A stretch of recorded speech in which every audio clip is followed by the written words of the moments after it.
Hey guys, welcome to the Liberal Hive Mind, a channel solely focused on exposing the abundant hypocrisy of the left. Well, I guess today we're doing the same thing that I've been doing. I'm piggybacking off leftoids. Why would I need to make the argument when they're making the argument for me themselves? I don't have to really work overtime to prove that what I'm saying is correct, because the people who are essentially supposed to prove me wrong, the people who represent the other side, at this point have essentially conceded. They agree. We're winning on the issue, and possibly winning going into the next election.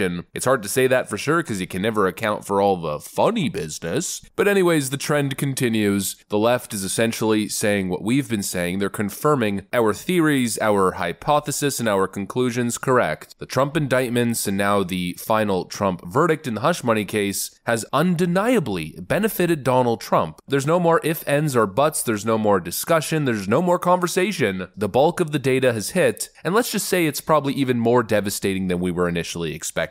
Cue the Democrat outrage. We've got some stuff to get into, so let's roll the tape. All right, folks, so right after the 34-count guilty verdict, pretty much all we were talking about was analyzing the supposed political fallout that was to come. Now, it was hard to really come to a concrete conclusion, mostly because it takes some time. We had a couple polls that we were working with, but for the most part, I mean, the data was a little bit outdated. A lot of the polls that we were working with had questioned people on the days prior to the actual conviction and then a couple days after. So it was really hard to come to a conclusion, but now, I mean, it's been quite some time. We have a whole lot of data, and let's just say it's really starting to paint the picture. And let's start painting that picture by using the best headline first. This is from activote.net. ActiVote's a survey data company out there, a pollster, which if I'm not mistaken, I believe they're somehow associated with the DNC. I could be wrong, but I mean, just go on their Twitter account and you'll see posts like this, talking about preserving democracy and certain flags and certain groups being a constant, let's call it marketing theme on their Twitter account, so I'm assuming this is a left-wing pollster. Well, the left-wing pollsters themselves are even admitting the truth, that Trump is still ahead after convictions. ActiVote's June 21st, 2024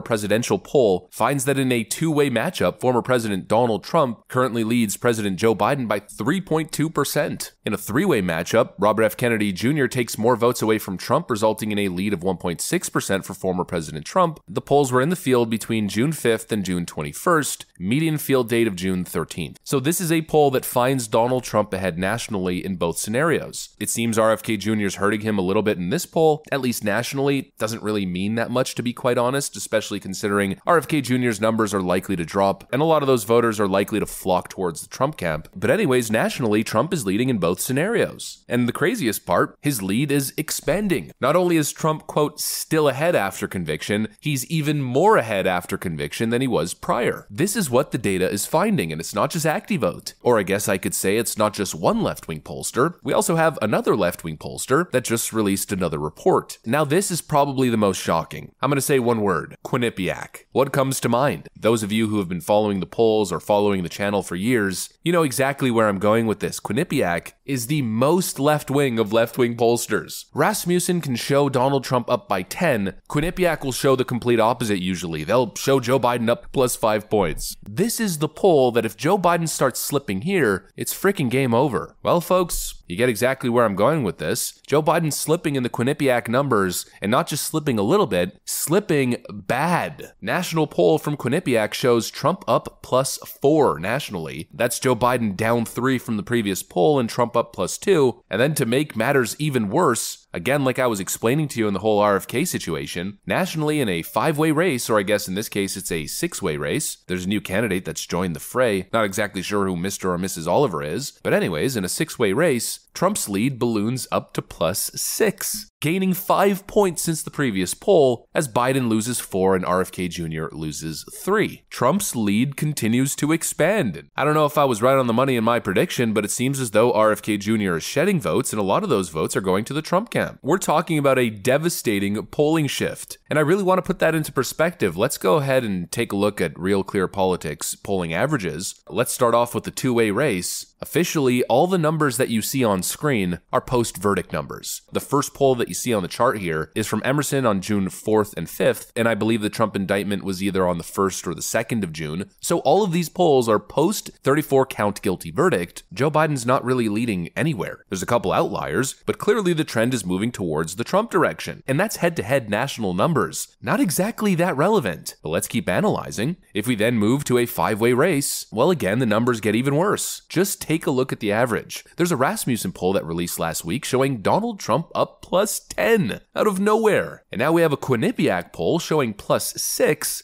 Obviously something big is happening. It's a trend at this point. And let's really put that trend into perspective. Let's take the last 4 Quinnipiac polls. According to Quinnipiac, back in January, Joe Biden was up plus 6. In February, he was up plus 4. In May, up plus 1. And now all of a sudden, fast forward to June, Trump has flipped the script. He's flipped the race entirely. And he's now supposedly, hypothetically leading Biden by 4. The trend is moving in a clear direction. And obviously the alarm bells are ringing across Democrat circles. CNN's Van Jones is talking about the, quote, Biden-Obama coalition falling apart. Trump does seem to be appealing to significant numbers, particularly of Latino voters, but also black men. What's going on?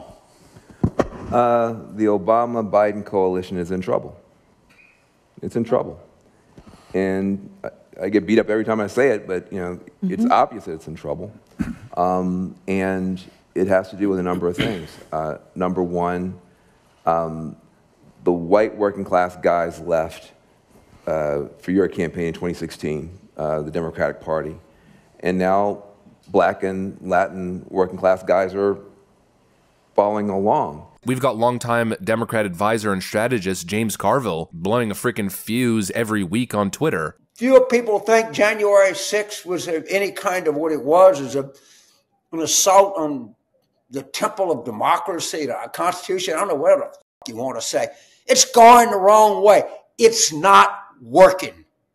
Everything that we're throwing is spaghetti at a wall, and none of it is sticking, me included. The opinion I've come to is, I don't matter. It doesn't matter.